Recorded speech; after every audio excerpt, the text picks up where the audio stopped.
tuvimos que analizar al enemigo de clase, al enemigo de la nación y del pueblo argentino. Ese enemigo que no ha trepidado en distintos momentos de la historia en recurrir a genocidios, a matanzas, a cacerías, a imponer dictaduras feroces, a torturar, a desaparecer. Estamos en un ámbito adecuado para eso, para recordarlo siempre. Y por lo tanto, es importante conocer a ese enemigo y cuáles son justamente sus objetivos económicos, sus concepciones económicas, y qué es lo que ha hecho y lo que intenta con gran asiduidad, ¿no? Repetir cada vez que tiene oportunidad. Entonces, claro, el tema es duro. El tema es duro y de pronto, cuando uno analiza las medidas económicas que toma este enemigo de la nación, del pueblo argentino,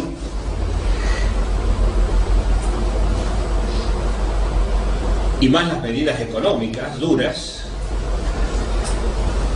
pareciera que estamos en un callejón sin salida. Y más aún cuando esto lo analizamos en el ámbito, en el contexto internacional, porque el capitalismo es profundamente internacionalista y lo que hace acá lo hace acompasadamente con lo que viene haciendo a nivel mundial. Sin embargo, como decían los maestros, la economía es economía política. Y siempre vamos a tener el recurso de la actividad política para torcer un rumbo económico que parece inexorable. Y yo creo que eso es importante tenerlo en cuenta. ¿Y qué es para nosotros la actividad política? Difiere de la actividad concebida por los politiqueros, los políticos profesionales.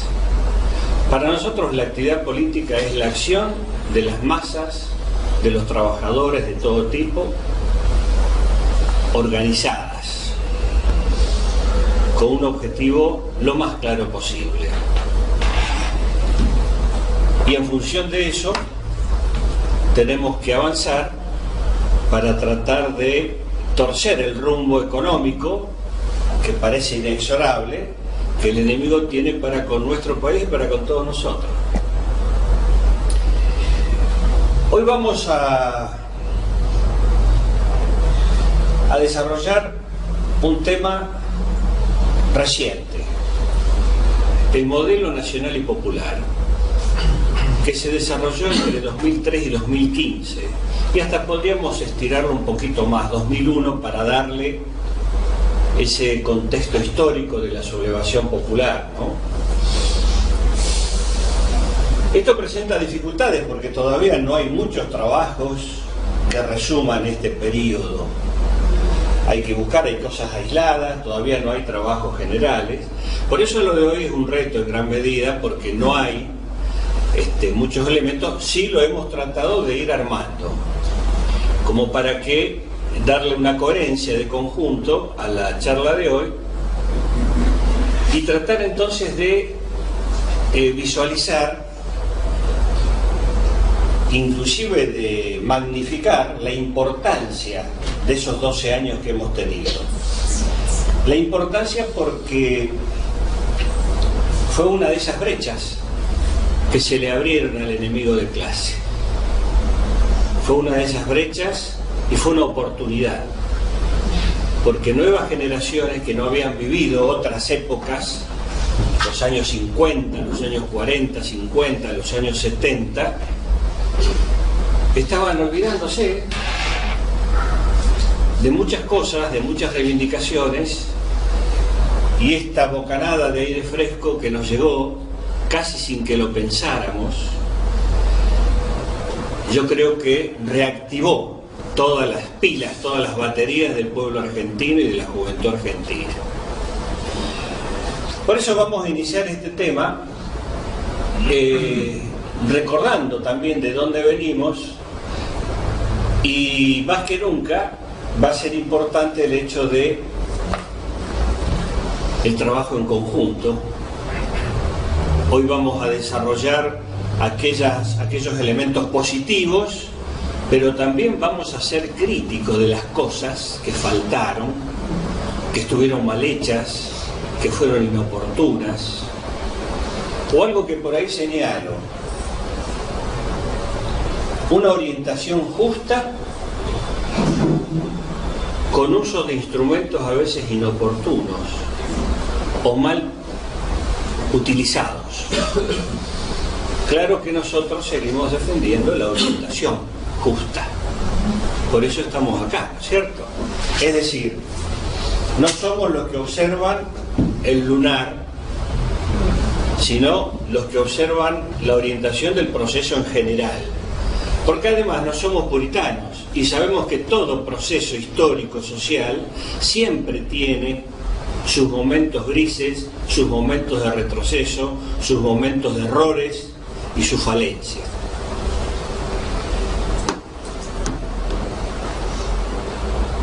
El modelo nacional y popular, así lo hemos llamado. En otras clases, me acuerdo cuando esto todo comenzó, hablábamos de las nuevas perspectivas, porque medio no sabíamos qué era, pero estábamos todos ahí con contenidos, pero hablábamos de nuevas perspectivas.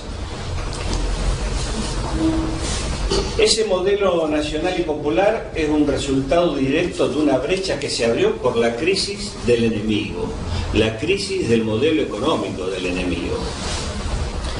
Es decir, el neoliberalismo, que desde el año 75, 76 hasta el 2001 tuvo la hegemonía política y que se caracterizó por medidas que las repasamos, pero siempre es bueno tenerlas presentes, por una apertura suicida para la industria nacional, una apertura incondicional de la aduana, toda una política subordinada a los grandes grupos económicos, la desregulación financiera, porque esto se hizo acompasadamente con el momento del sistema capitalista, en donde el capital financiero toma por definitiva la delantera. Ahora eso está mucho más magnificado todavía. Dentro del capital en general es el capital financiero el que hace marcar el paso, ya no el productivo. Y la política de privatizaciones que nosotros vivimos más que nada en los años 90. Y acá un instrumento que se utilizó a fondo, la apreciación del peso.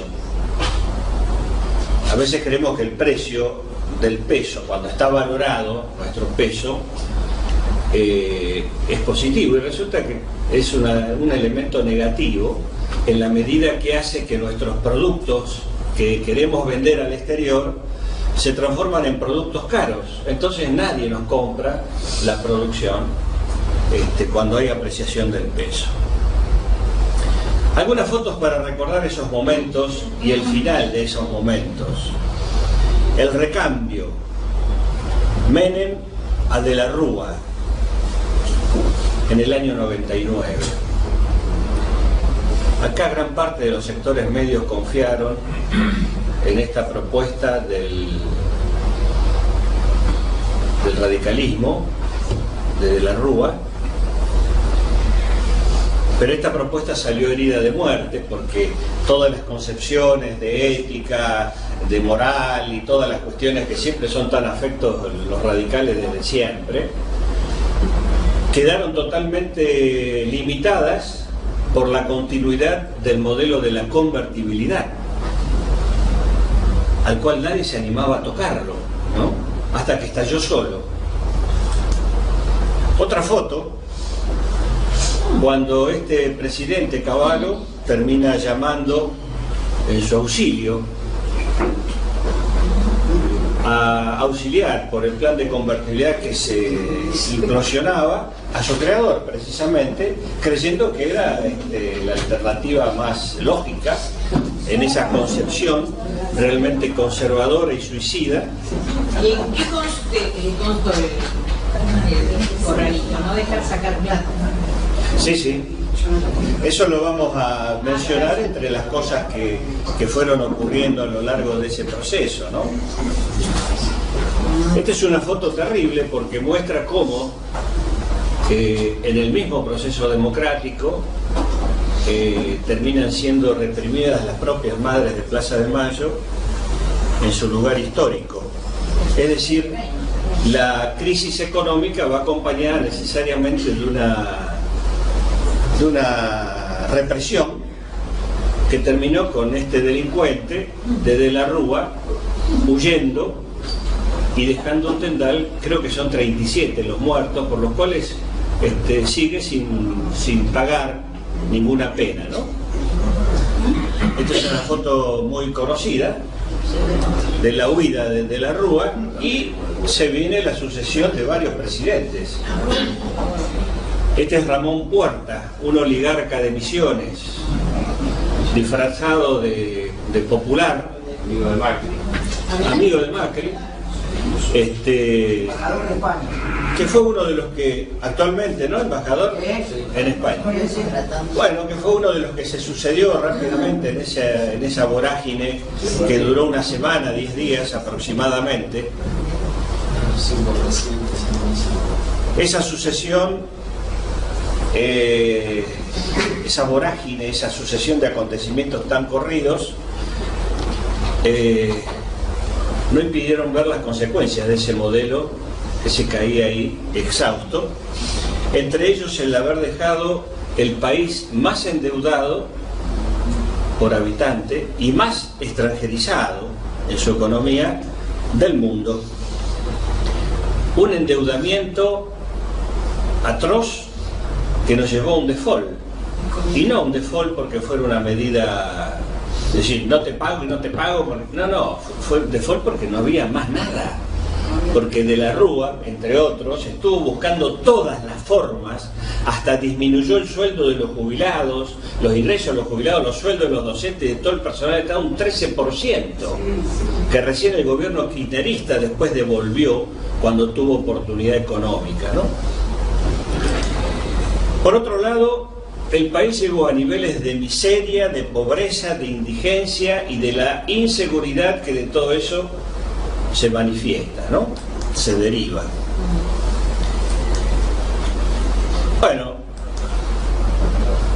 como formas primitivas de supervivencia, la gente se organizó para hacer cosas y cambiaba una torta por un corte de pelo, cosas así como se hacía, no sé, en la Mongolia del Genghis Khan, para dar una referencia. El precapitalismo. Precapitalista, claramente precapitalista, ¿no? Bueno, y un sector bancario totalmente paralizado por el tema del corralito y el corralón. No devolvían los depósitos, se quedaron con los depósitos. Fue la medida feroz para evitar la corrida y que toda la gente sacara todo el dinero. Además ellos no tenían todo el dinero, porque el dinero no lo tienen todo. Entonces la medida fue bajar las persianas, y esto generó especialmente en los sectores medios una situación de desesperación. Es bueno recordar que la desesperación de los sectores medios es sumamente volátil, sumamente frágil, y además nos dejó al borde de la hiperinflación. Simplemente no se desató porque la demanda estaba totalmente caída. Entonces no se podía desatar algo, una elevación de precios, cuando directamente las compras habían caído por completo.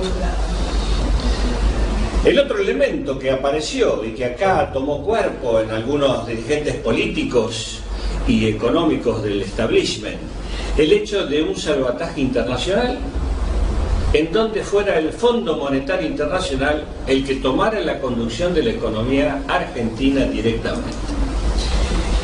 Y el que alcanzan a leer ahí a esa altura, ¿no? Y el que recomendó eso fue Rudi Dornbusch. Este Rudi Dornbusch es autor de un manual de economía, macroeconomía y microeconomía, con otro que se llama, otro yankee que se llama Fisher. Todos lo conocen en la Facultad de Ciencia Económica como el manual de Dornbusch y Fisher.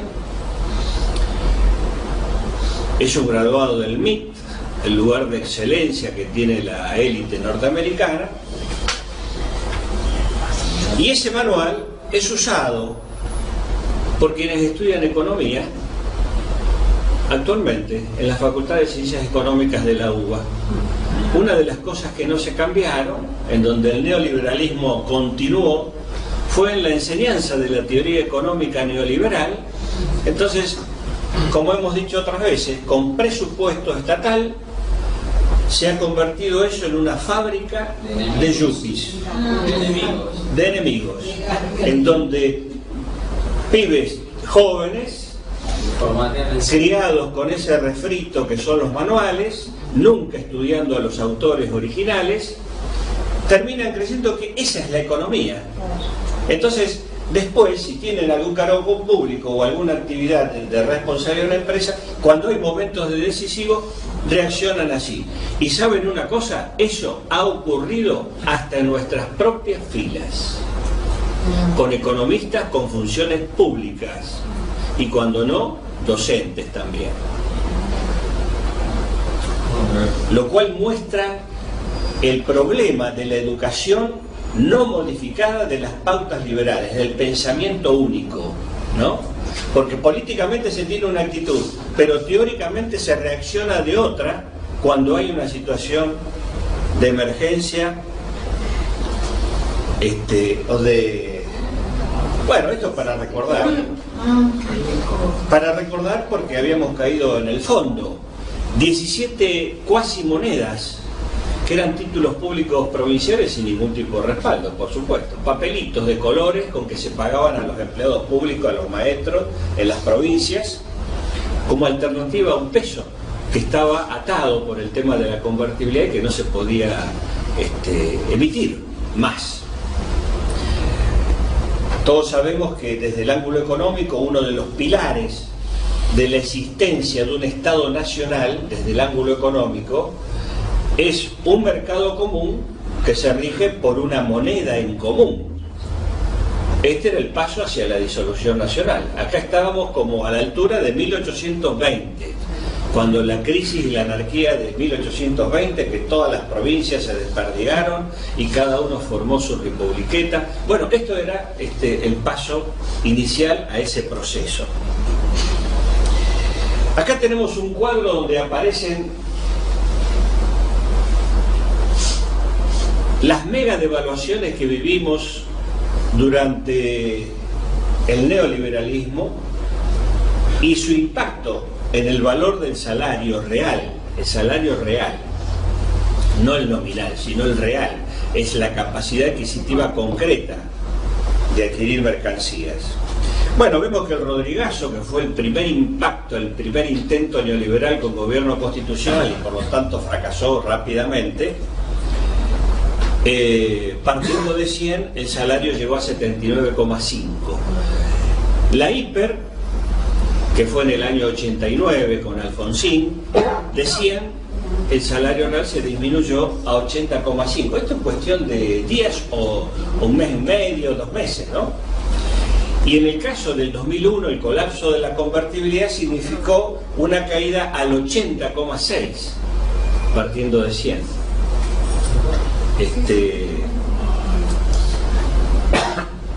En medio de toda esa debacle, el último recambio se da con el ascenso de Eduardo Duhalde, acompañado por el ministro Labaña. Eduardo Duhalde decidió adelantar su proyecto de retirarse del gobierno a partir del asesinato de Costecchi Santillán en Avellaneda.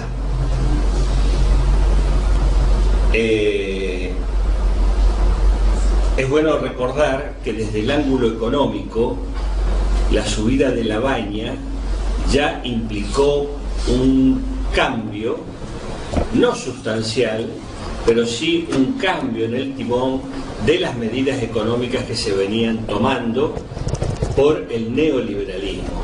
Es decir, esto hay que reconocerlo. La máquina, la locomotora iba a toda velocidad hacia el abismo y empezó a ser frenada por las primeras medidas elementales, desesperadas, que se tomaron con Duhalde y Lavagna. De todos modos resultaban insuficientes para la gravedad de la situación, pero hay que reconocer estas cosas, ¿no? ¿Qué medidas se tomaron? Bueno, fundamentalmente fueron medidas a los efectos de, mediante el default, no solicitar nuevos créditos, sino un crecimiento con el ahorro que se tuviera, y fundamentalmente algunas medidas distributivas para pagar el incendio, fundamentalmente para pagar el incendio. No fueron decisivas, no fueron de la profundidad de algunas tomadas posteriormente, pero llegaron a frenar esa caída hacia el abismo en el cual estamos todos metidos, ¿no? ¿Sería el jefe su jefa de familia? ¿Cómo? Claro.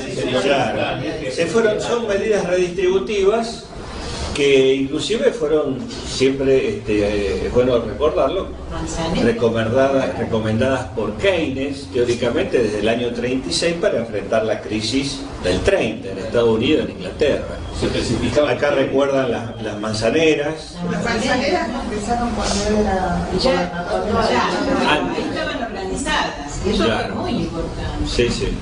Los créditos Otra. se especificaron y no se indexaron.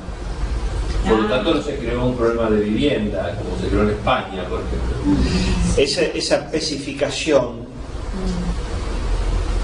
de las deudas y de los compromisos contraídos le dio un respiro enorme a determinados sectores económicos, entre ellos el agro, que estaba en medio por deudas contraídas anteriormente, con la ilusión de que iban a invertir en maquinarias. Lo hicieron, pero quedaron endeudados, y con la pesificación, convertir esas deudas en dólares en pesos significó una licuación de la deuda y un desahogo enorme para estos sectores, ¿no? Eso ocurrió con otras deudas también, etcétera, etcétera.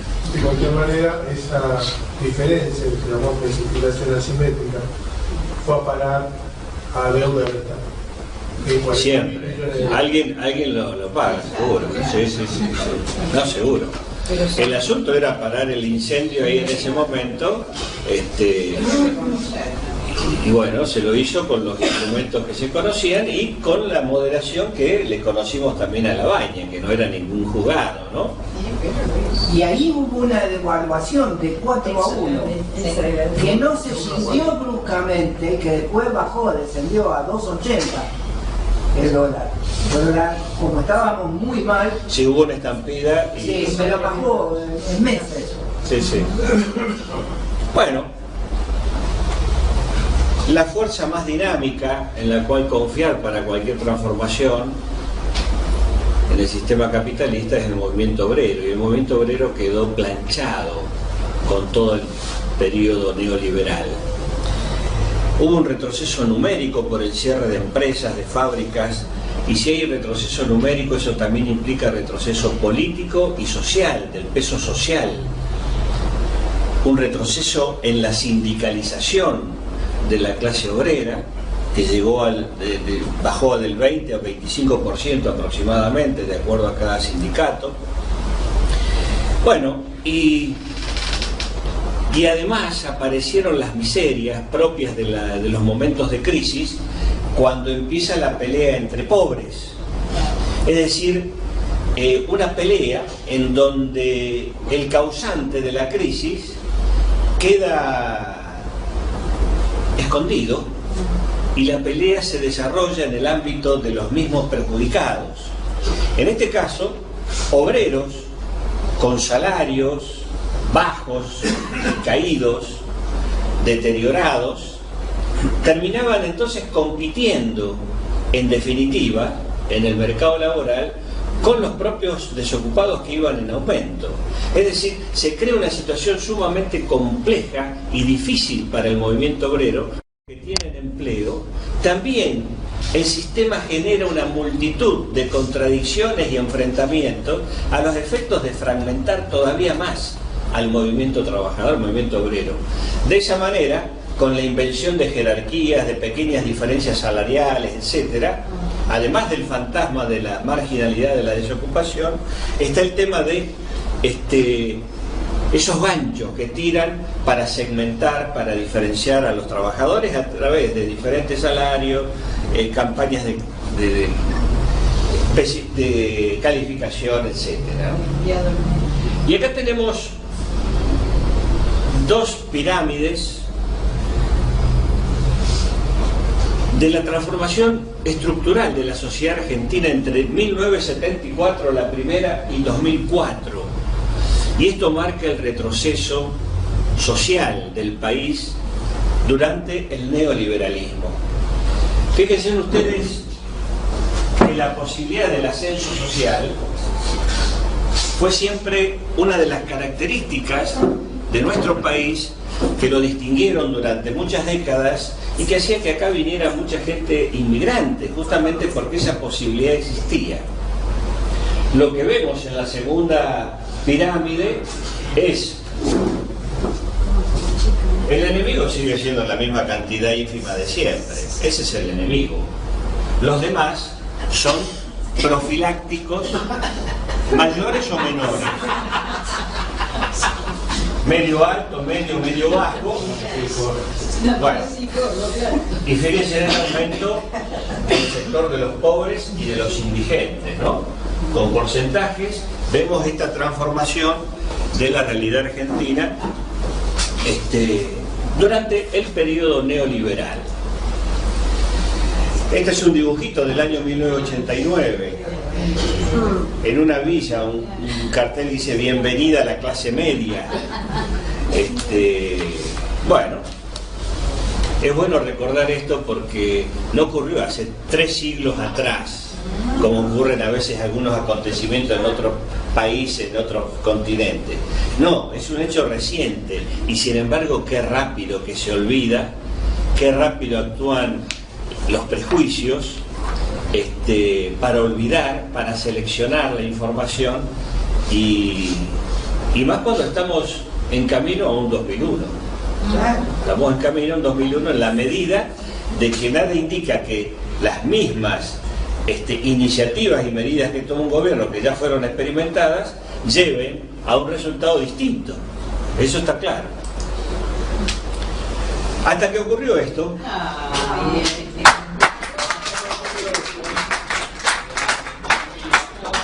En forma impensada, en forma sorpresiva, bueno, ocurrió que de una situación muy débil electoralmente surgió una posibilidad distinta.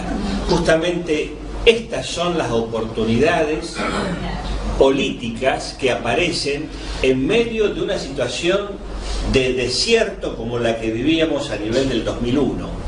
Es decir, la economía nos da unos datos estructurales serios, pero siempre existe la posibilidad de una modificación de esas leyes durísimas a través de la actividad política. Y así pasamos de la sorpresa inicial a la esperanza, por eso me gustó poner ese nombre, porque creo que fue un proceso. Hubo compañeros que tardaron bastantes meses o años en apiolarse, ¿no?, de que la cosa venía distinta, porque había muchos prejuicios. Es bueno mencionarlo, hay una cuota grande de gorilismo, inclusive en sectores y en compañeros que tienen ideas de izquierda, avanzada, etcétera, etcétera, pero avanzada y qué sé yo, de acuerdo a parámetros europeos, pero mirando acá parece esa cosa, esas reservas. Y después porque desconocíamos también. Nos empezamos a convencer por los hechos. Porque desconocíamos antecedentes Es un presidente que venía de una provincia pequeña no en el tamaño, sino en la población, con esquemas muy pueblerinos de trabajo, etcétera. Y bueno, pero fuimos pasando de la sorpresa a la esperanza, porque ese proceso que se inició ahí implicó el fin de esa inestabilidad infernal con la cual vivimos 2001-2002, de la crisis de la convertibilidad, y el inicio del periodo más largo desde la restauración de la democracia en 1983. Más que el menemismo, que duró 10 años, acá hubo un periodo de 12 años, fue el más largo existente. Acá un dato importante que impactó, que empezó a llamar la atención. El neoliberalismo a nivel mundial y también por supuesto en nuestro país impuso una idea que todavía está en la cabeza de muchos. La economía debe estar en manos de los que saben, y los que saben son los técnicos especializados,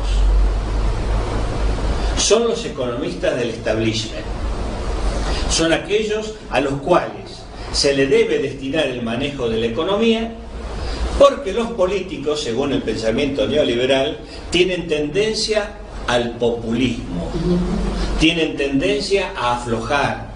Entonces, es mejor que la economía esté en manos de los que saben. Por lo tanto, el neoliberalismo de los años 70 lo que impuso fue una verdadera terciarización de la gestión económica en el mundo y también en nuestro país. Acá lo vivimos con Martínez de Oz. Se creó la idea del superministro de Economía. Cavallo es otro personaje con esas características, lo fue Surruil, y fueron representantes de instituciones económicas tradicionales y liberales. El SEMA, FIEL, Fundación Mediterránea, algunos formados en el MIT, en otras universidades norteamericanas con todo el pensamiento neoliberal. Chicago, ¿no? Los Chicago Boys, los muchachos de Chicago, formados por Milton Friedman, que fue un asesor directo de la dictadura de Pinochet. Bueno, el tema es que el kirchnerismo empezó rompiendo con ese esquema del superministro de Economía, y lo importante fue que surgió la concepción desde el vamos que es la política la que debe dirigir a la economía y no los supuestos técnicos conocedores del tema. Es la política, el dirigente político el que debe dirigir la economía. Creo que Bueno. Néstor dijo, el ministro de Economía voy a ser yo. Exactamente, exactamente. En todo caso, un presidente debe dar la orientación y los técnicos son los que acomodan esa orientación a las cosas concretas de lo que hay que hacer en forma diaria y cotidiana. ¿Se entiende? Una de las medidas de esa recomposición fue el despido de Roberto Labaña. Roberto Labaña venía también con ese aura de superministro experto en economía, a quien se le confiaba el manejo de esa área gigantesca y sumamente delicada. Bueno, el despido estuvo vinculado a esa concepción de que la política es quien debe dirigir a la economía. Bueno, esto implicó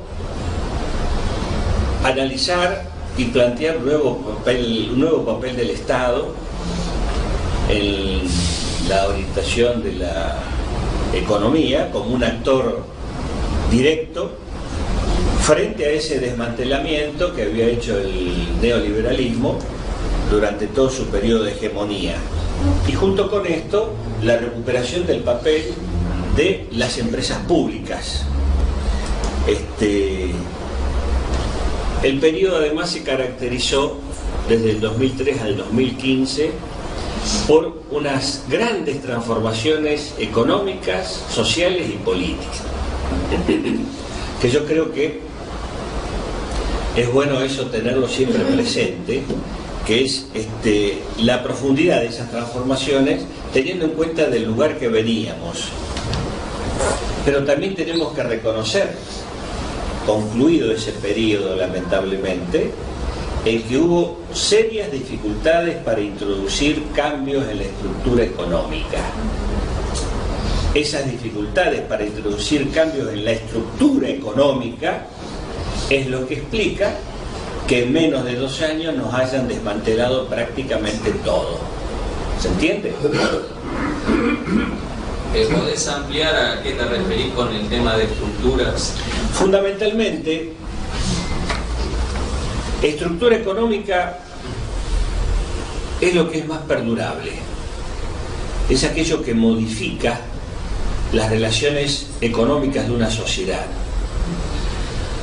Fundamentalmente hace al grado de concentración y centralización del capital que hubo en ese periodo, que venía de antes y no se modificó.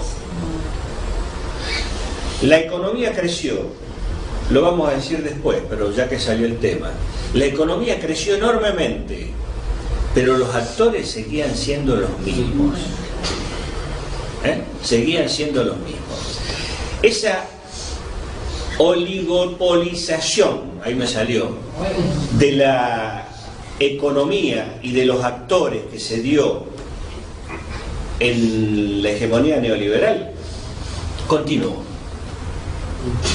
con los mismos nombres y las mismas familias.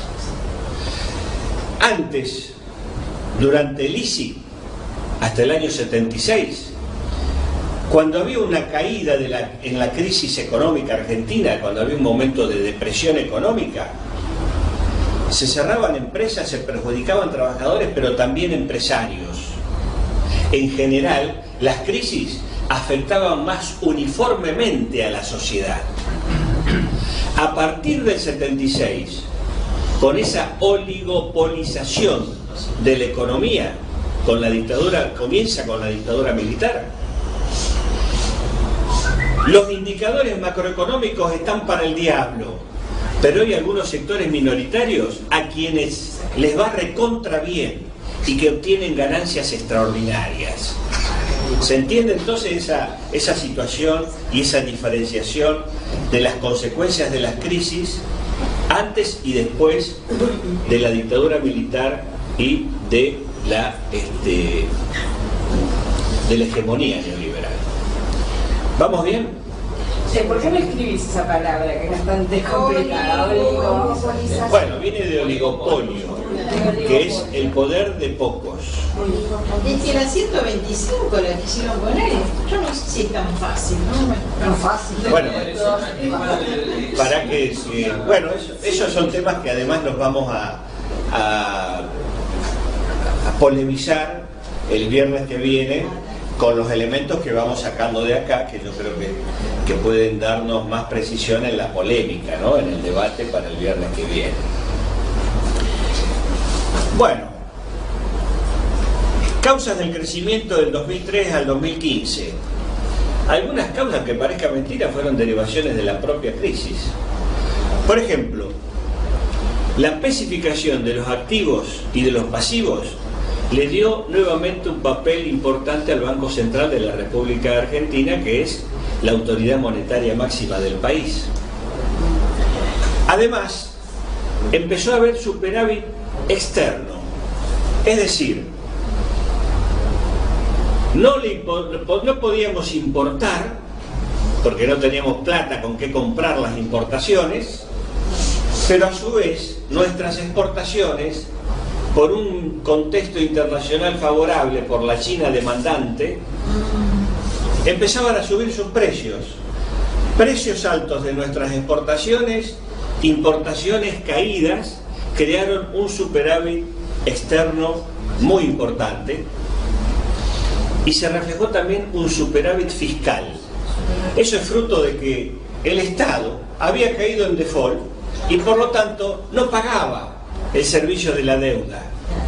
No había salida, pero a su vez empezaban a ingresar al mismo Estado recursos fruto de la reactivación económica y del cobro de impuestos. Entonces empezó a haber un margen de manejo interesante, porque nos creó condiciones esa reactivación económica esa devaluación del peso,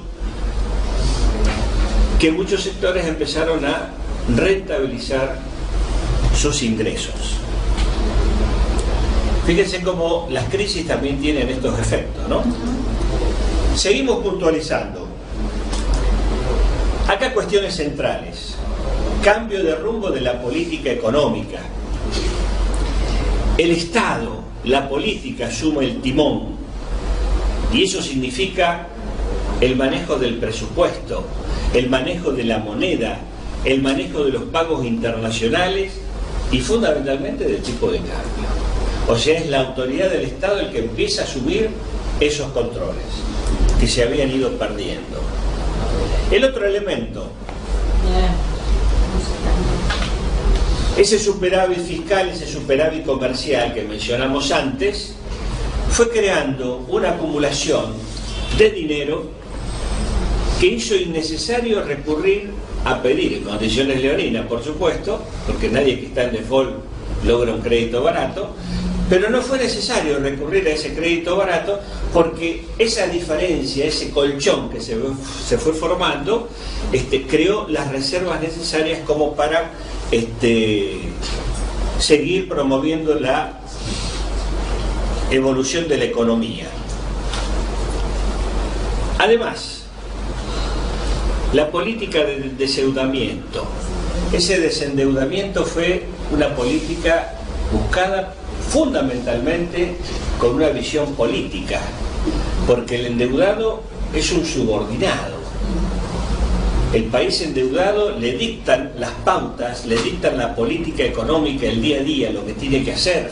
Recordamos que cuando la hegemonía neoliberal, el Fondo Monetario Internacional tenía una oficina dentro del Banco Central para monitorear en detalle el momento a momento la marcha de la economía y, por supuesto, garantizarse la separación de los pagos de los servicios de la deuda externa. Esto está claro. Todo se subordinaba a eso. Vuelvo a repetir, esto tiene una gran actualidad. Los acreedores internacionales, el capital financiero, no quieren que les paguemos la deuda. Quieren que tengamos cada vez una deuda más grande, porque entonces estamos permanentemente pagando intereses en los servicios de esa deuda. No salimos nunca de ahí, nos condicionan nuestras políticas económicas internas y encima tienen la garantía y cuando no se quedan con nuestros recursos naturales, como esta famosa deuda de 100 años. Es un caso terrible de poner un dogal al cuello del país. Por eso estamos ante los enemigos directos de la nación y del pueblo argentino.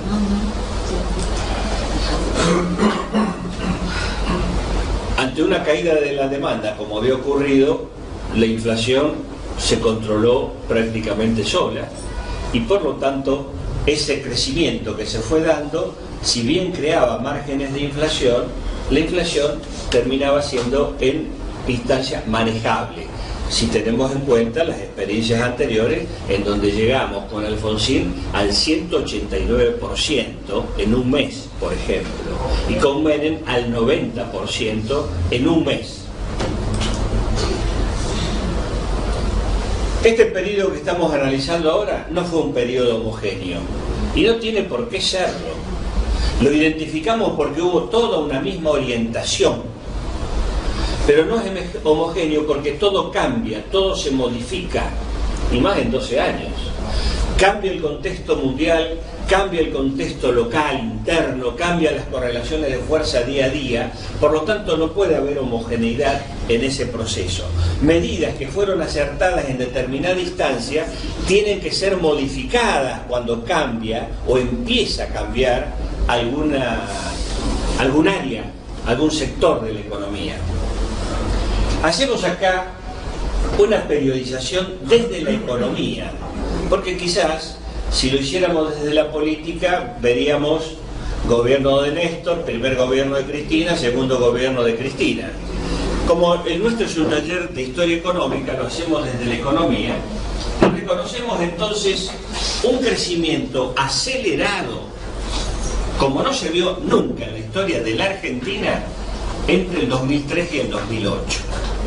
Ahí se dio una visita del presidente chino y se lo dijo a Cristina, no como una galantería, sino como un dato real, de que en realidad era China la que estaba creciendo a tasas argentinas, porque siempre se decía al revés. Se entra en un periodo crítico que dura aproximadamente 2 años, 2008-2009. Esto coincide con el estallido de la crisis mundial del sistema capitalista, empezando por Estados Unidos, y se prolonga con la crisis interna en el agro. A eso le sigue una recuperación del crecimiento 2010-2011.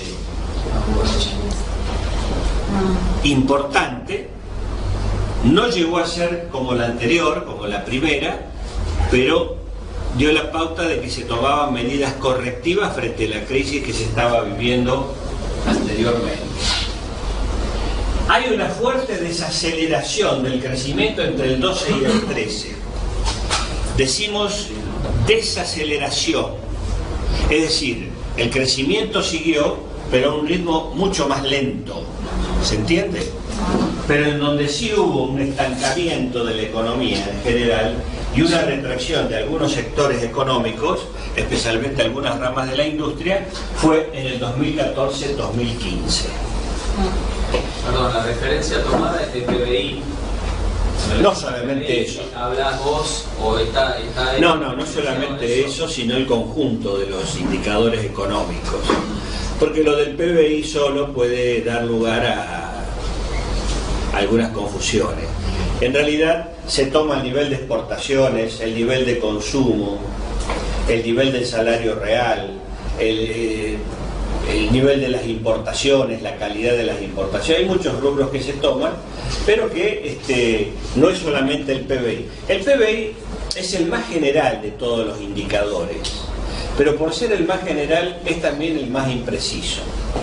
Y en sí contiene la posibilidad de muchos errores y de una doble contabilidad muchas veces. Pero por eso es bueno, cuando se hacen estas periodizaciones, tener en cuenta varios indicadores a la vez, ¿no? Yo quería hacer una apreciación personal que, o sea, en mi caso, en relación a lo laboral, es exactamente esos periodos en los que tuve y no tuve trabajo. Lo viviste, digamos, personalmente. Sí. No, igualmente, en relación a lo que vos decís, si tiene tanto peso, que de hecho lo tiene, el comercio exterior, a las claras estamos definiéndonos todavía como un país dependiente casi absolutamente. ¿Vos decís por el tema de comercio exterior? Claro, porque digamos, esos vaivenes están muy regidos a cómo estaban los commodities, el precio de los commodities. Al principio ese crecimiento fue por la balanza comercial era importante, después se plancharon el precio de la soja y demás, que hoy día no tienen esos valores históricos ni de casualidad. Bueno, acá se arma una gran polémica. Perdóname, lo hablo, digamos, teniendo en cuenta el peso que tiene del todo lo que el ingreso de divisas, ¿no? Que es por ahí. El comercio exterior cada vez tiene más importancia económica en el conjunto de los países del mundo y más en esta etapa de neoliberalismo, esta etapa de capitalismo monopolista transnacional. Porque, como decíamos en el encuentro anterior, gran parte de la producción, y en algunos casos, en muchos países, la mayoría de la producción está creada para ser vendida al exterior. De todos modos, considerar que el factor internacional, el contexto internacional, o el factor externo, o las contradicciones externas, llegan a ser decisivas, yo creo que es bueno decir que son importantes pero no decisivas. Siempre lo más destacado pasa por las medidas políticas que se toman en el plano interno.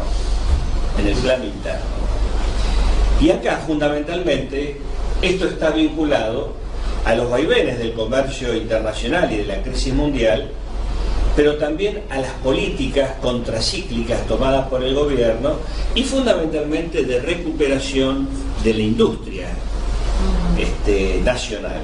Es decir, hay una confluencia de varios elementos, nunca hay uno solo. Cuando hay una situación compleja son varios los elementos, a veces contradictorios entre ellos, pero cuyo resultado nos da la posibilidad de hacer esta periodización.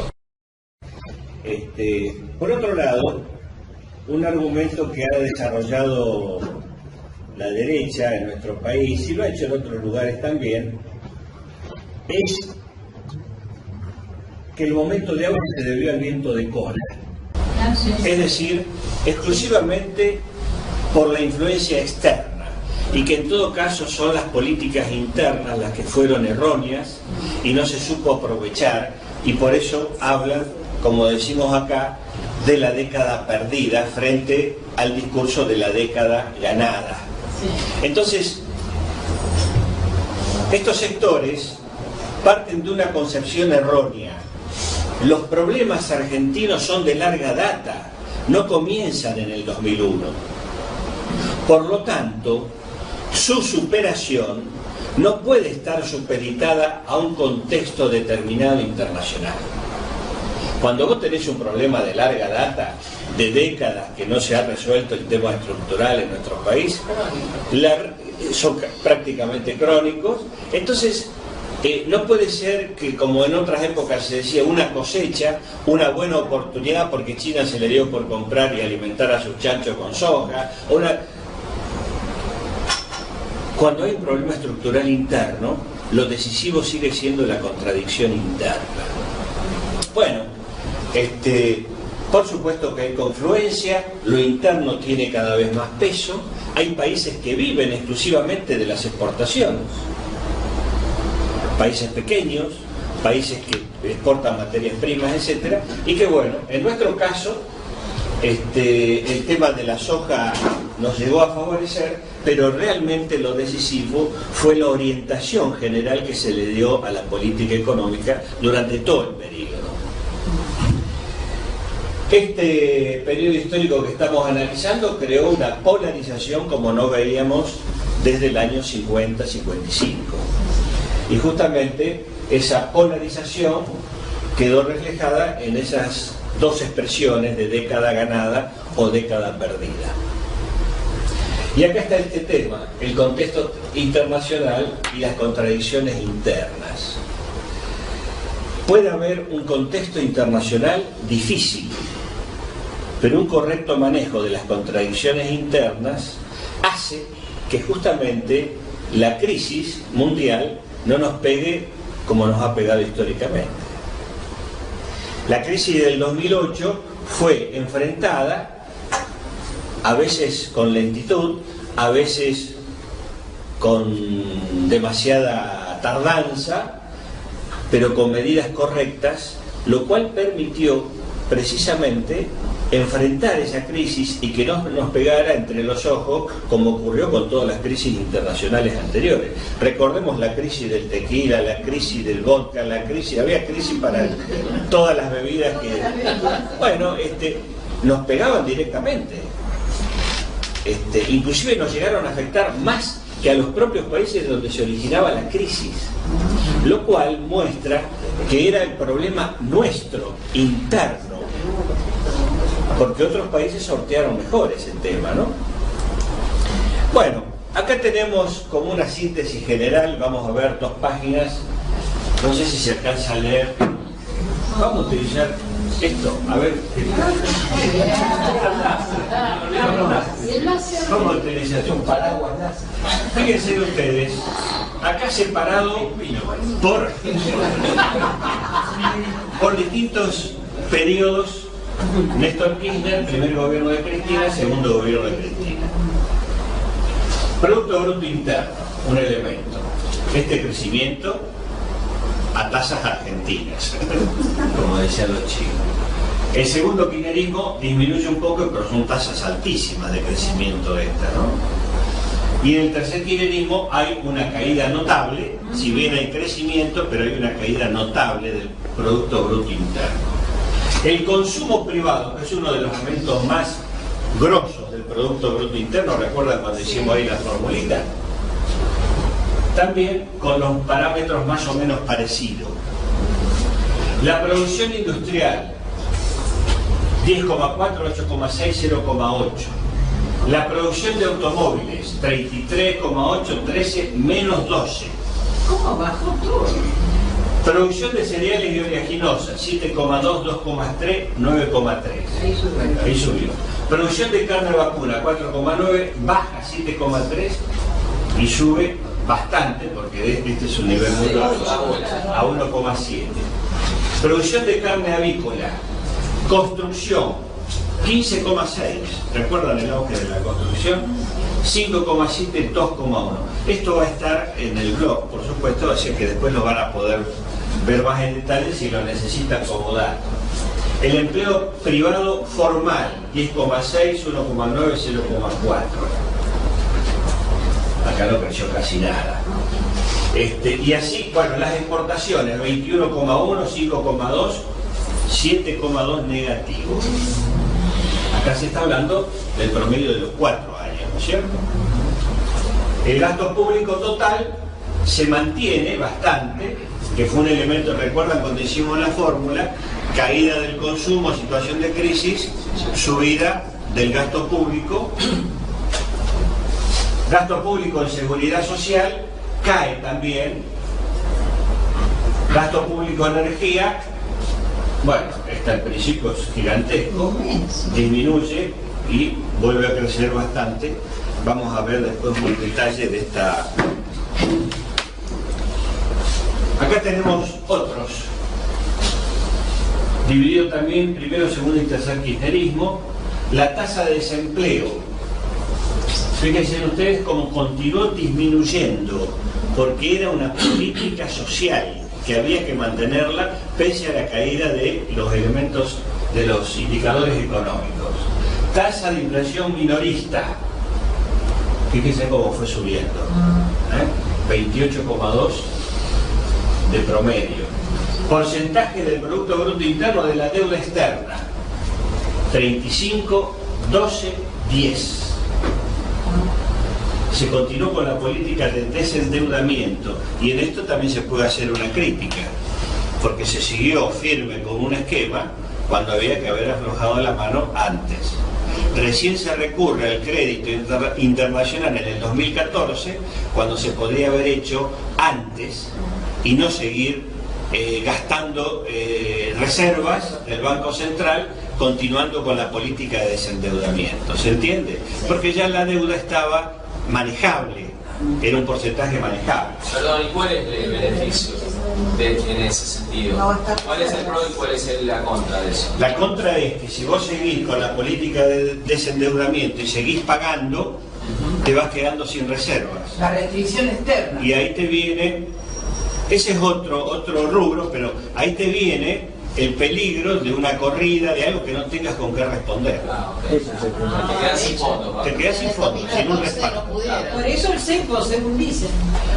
Eso se tomó al final, a la desesperada, y yo creo que fue una medida bastante cuestionable. Bastante cuestionable.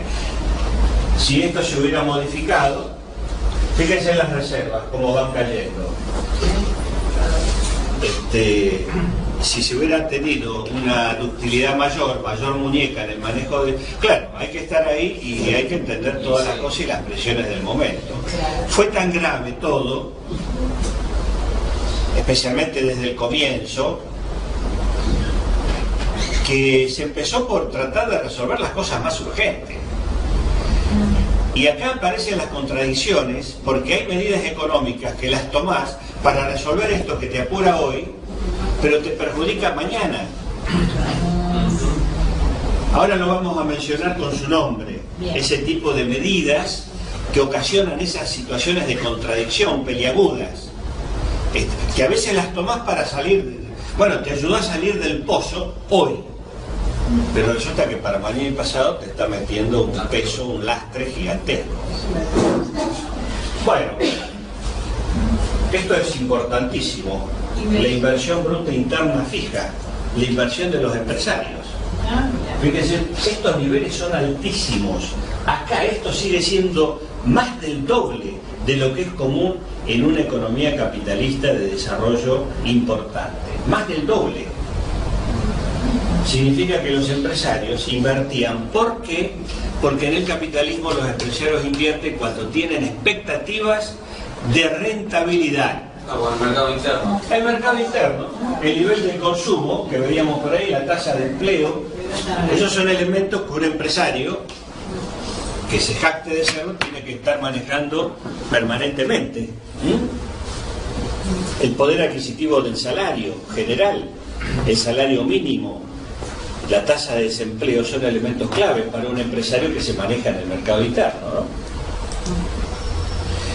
Acá vemos este indicador, la actividad económica entre 2003 y 2015. Fíjense ustedes cómo esto muestra un ascenso permanente hasta la crisis del 2008, vuelve a crecer nuevamente y aparece ese periodo del 10, del 11 que habíamos marcado con esa ligera caída, y después estos altibajos, si bien se mantiene a nivel alto, no hay una caída pronunciada, pero esto está marcando ese estancamiento que estábamos haciendo mención recién. Acá tenemos un indicador, el sector industrial. Esto fue clave, hizo un mérito del gobierno kirchnerista. La columna oscura es la producción industrial y la más clara, la gris, es la del empleo. Del 70 al 75. Es decir, antes de la hegemonía neoliberal. Fíjense lo que es el neoliberalismo para el sector industrial. Es la desindustrialización del país. Resultados negativos. Recién con el kirchnerismo 2003-2011 aumenta la producción y aumenta el empleo. Con una característica. Miren la diferencia entre una columna y otra. Esto está marcando que desde esta década hasta esta década, que median 30, 40 años, la tecnología evolucionó muchísimo. Claro, la tecnología avanzó tanto que ahora se puede aumentar mucho la producción sin que el nivel de empleo crezca tanto. ¿Se entiende? Bueno, este es un fenómeno típico del capitalismo ya previsto por Marx en el Capital hace 100 y pico de años, ¿no? Pero que ahora se manifiesta con toda una violencia y una claridad, ¿no?, inusitada. Bueno, lo importante de señalar es el resultado para el sector industrial de todo el periodo de la hegemonía neoliberal, ¿no? La desindustrialización del país. Acá tenemos el Producto Bruto Interno Industrial. Desde el año 30, cuando comienza el proceso del ISI, fíjense, ascenso paulatino, hasta los 70, la dictadura, la crisis neoliberal y después el aumento que se da en el periodo kirchnerista. Este es el PBI interno industrial. Y acá tenemos un ejemplo bien clarito de unos pocos rubros, pero son muy claros con respecto a la diferencia entre el 2003, el inicio del gobierno kirchnerista, y el 2014. Es decir, los bienes producidos en el país. Entonces, las heladeras, se producía el 33% en el país, pasó a producirse el 92% en el país. El calzado, del 22 al 87. Las cosechadoras, la provincia de Santa Fe tiene un peso importante, del 16 al 73%. Los televisores, prácticamente todos. Del 2008 al 2014, motos, celulares. Eso es política. No todos los componentes, sino mucho armado, ¿no? Mucho armado.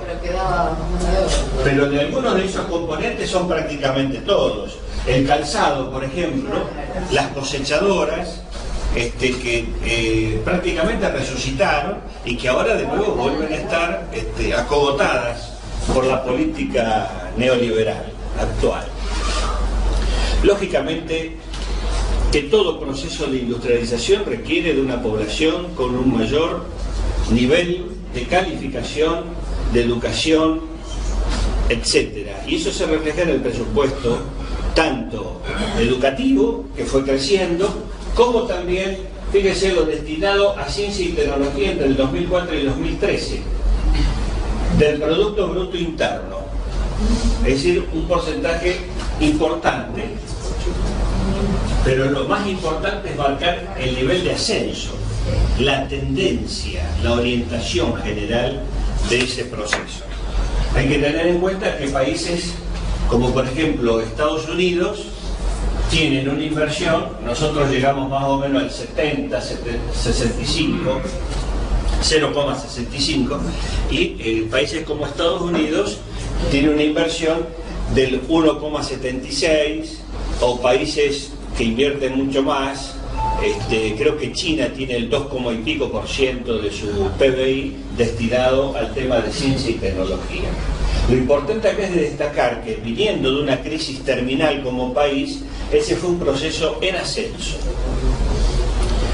Acá tenemos este cuadro que nos marca el porcentaje en la población económicamente activa, que es de los 18 a los 65 años. Solamente ese sector de la población económicamente activa, la caída tanto de la tasa de desempleo más oscura como del subempleo más clara. Ambos tienen un descenso permanente. El subempleo es aquella persona que trabaja menos horas en una jornada laboral pero quisiera trabajar más, ¿se entiende? Lo hace porque no tiene la posibilidad, o está suspendido en el trabajo, o le hacen trabajar menos horas, o hace changas, etc. Ese es el subempleo. El desempleo es el desempleo total. Lo importante es, fíjense ustedes, destacar, el desempleo partía casi del 20% de la población económicamente activa. Si sumamos el subempleo, 12 más, llegamos a 1/3 de la población económicamente activa con serias dificultades laborales. ¿El subempleo, los planes están en el subempleo? No, los planes, después creo que hay un cuadro que tenemos, pero el subempleo es aquel que tiene una jornada pequeña, de pocas horas, que hace changas, pero tiene un salario. No es una transferencia que organiza el Estado, sino que tiene un trabajo, pero que tiene esas características que por supuesto él quisiera no tenerlas, ¿no? ¿Qué significan los números romanos que están abajo? El otro es el año seguramente. El mes. ¿El mes? El mes. Porque es el mes en el cual se hace la medición. Fíjate que coincide febrero, abril, ¿no? Sí. Sí. Ah, el trimestre. Claro, porque llega hasta 4, me parece. Porque dice 2 y 4, 2 y 4. Y en el otro decía 1 y 3 en el gráfico anterior. A ver si dice algo acá. Bueno, ahí dice base. Sí, no, pero no dice. Ahí dice arriba. Trimestre.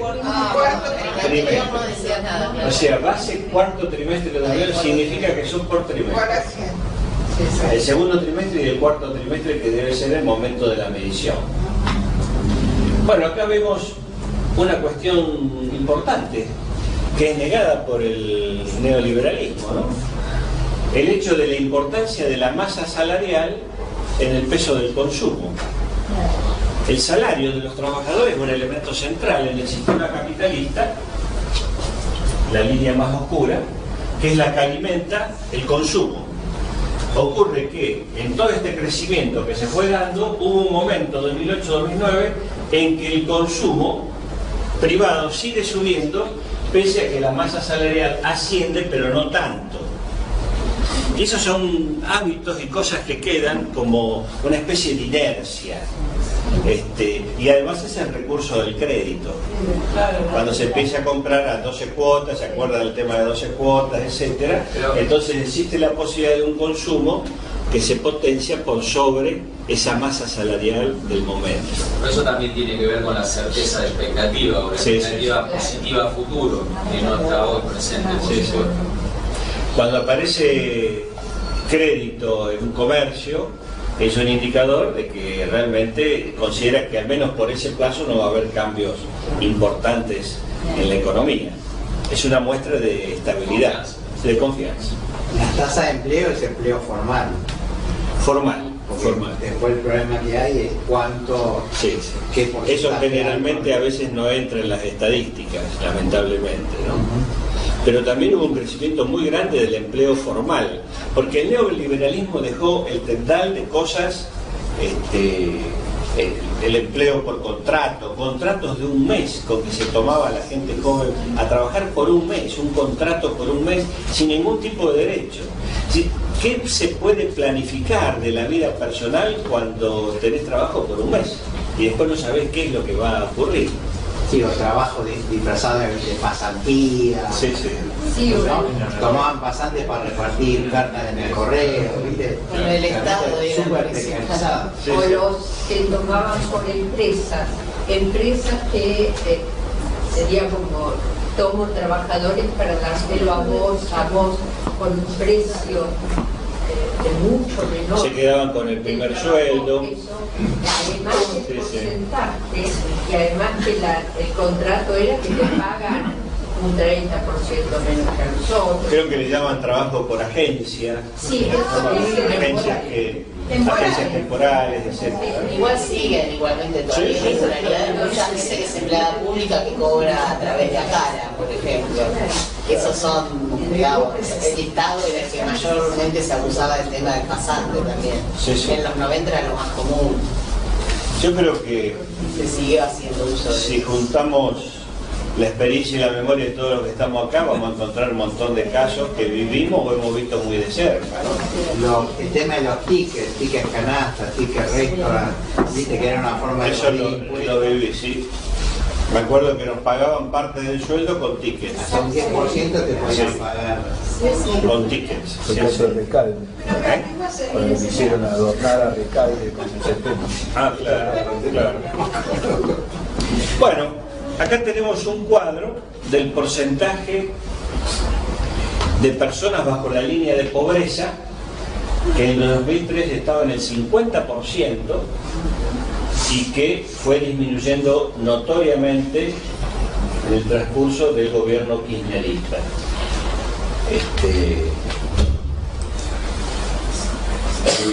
Y esto es la asignación universal por hijos. Alrededor del año 2009, la masa salarial empezó a mesetarse, y para que eso no incidiera en el nivel del consumo, desde lo económico se tomó esta medida, pero que tiene un profundo significado social, porque es apuntar al núcleo más duro de la pobreza y de la miseria, que no se soluciona con buenos niveles de empleo. Entonces, hay un núcleo duro de la pobreza que no puede salir de esa situación si no es con una situación de ayuda desde el aparato del Estado. Lo que llaman pobreza estructural. Exacto. Una pobreza estructural. Bueno, los niños beneficiados generalmente oscilaron entre 3 millones y medio, y los titulares que cobraban esa asignación universal por hijo, que se mantuvo hasta 2014 a un nivel más o menos parejo, ¿no? Pero que también implicaba escolaridad, salud, vacunas, como control de la asistencia a la escuela, en fin, una serie de cosas.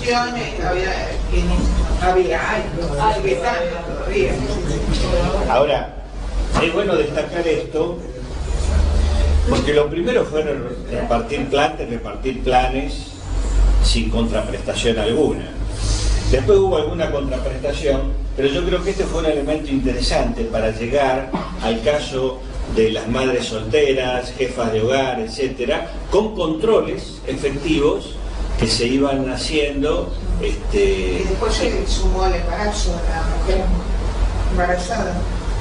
Y bueno, yo creo que son formas importantes desde lo social atacar lo que llamamos ese núcleo duro de la pobreza, que recordemos que con todos los avances y beneficios que tuvo el mundo del trabajo con el gobierno peronista histórico, fue necesaria la labor de Eva Perón a través de la Fundación para llegar justamente a los ancianos, a los niños, a la gente con dificultades de movilidad, etcétera, que no podían acceder a un trabajo y que la única forma de llegar a ellos con una asistencia era esa, mediante la Fundación. Bueno, esto fue un elemento característico de esta época kirchnerista, ¿no? Incorporado más como un derecho, ¿no? Sí. Eso es lo importante también, no como un plan, sino como un derecho, como que el Estado se hace cargo de... Corresponde, es lo que corresponde. Cosas que no pueden hacerse desde otro. Como una extensión lugar. de las asignaciones familiares. Eso justamente es lo que Bueno, justamente porque la concepción neoliberal, cada uno se la tiene que rebuscar de acuerdo a las leyes del mercado. Encima, si no te la rebuscas bien, si no sos exitoso, sos un fracasado. No es el sistema el que te margina, es la persona, porque es un inútil, porque esto, por lo otro, porque mil causas. En nuestra concepción, totalmente distinta a ese principio individualista, y el Estado corresponde asumir esas funciones. Pero además esto tiene un profundo significado económico, porque es dinero que se inyecta a la economía y que es gastada rápidamente y que empieza a hacer girar, como explicaba Keynes, la rueda de la economía con esas pequeñas asignaciones. Además el Estado recauda por darle cambia de mano ese dinero. No es plata que se recupera, al contrario, después se sigue recuperando esa plata. Claro, porque si el que recibe una asignación de ese tipo la consume, está pagando ahí IVA y el comerciante está pagando, y en fin, una serie de elementos que el Estado termina recaudando nuevamente. El tema de la deuda externa es una cuestión central en la historia de nuestro país. Y acá vemos la evolución desde el año 1970 hasta el 2014 del PBI, del porcentaje del PBI que ocupaba la deuda externa. Fíjense ustedes, a partir de la dictadura comienza una política de endeudamiento que llega a este nivel increíble.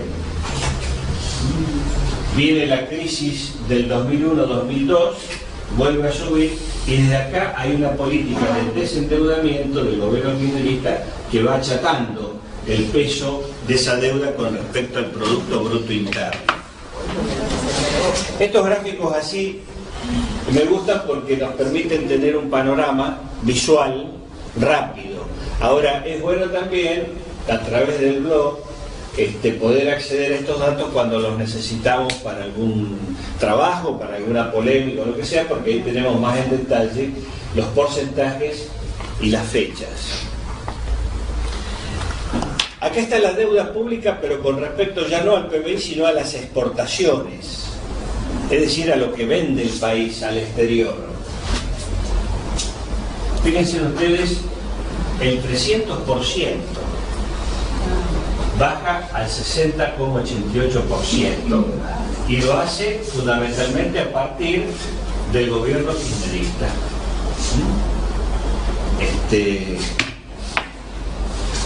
Es la política del desendeudamiento comparada en este caso con las exportaciones. Acá tenemos el cuadro anterior de deuda pública con respecto al porcentaje del PBI, pero lo tenemos por países. Y es bueno hacer la comparación. Fíjense aquí lo que disminuyeron la deuda pública con respecto al PBI. Se destaca la Argentina, un 73%, pero además un conjunto de países de América Latina y de la periferia capitalista, algunas periferias importantes como la India, y a su vez fíjense en esto, este es el promedio, por eso es tan oscuro, pero fíjense en acá aparecen países como Australia, Estados Unidos, Reino Unido, Luxemburgo, Irlanda, países centrales o paraísos financieros, que tienen una deuda pública entre el 2002 y el 2012 con un porcentaje altísimo del Producto Bruto Interno. Este es el drama, por ejemplo, que tiene ahora España o que tiene Italia, con una deuda externa que supera 2 o 3 veces el Producto Bruto Interno de un año. En vez de paraíso no le podemos decir infierno. O cuevas. Cuevas, ¿no? Cuevas financieras. Este gráfico del sector industrial nos muestra un balance de divisas. Y acá es donde aparece la restricción externa reflejada en un gráfico que recién mencionaba Aldo, creo que mencionaste vos, el tema de la restricción externa. Fíjense ustedes, sabemos que la restricción externa es un proceso de industrialización en donde es necesario importar cada vez bienes más caros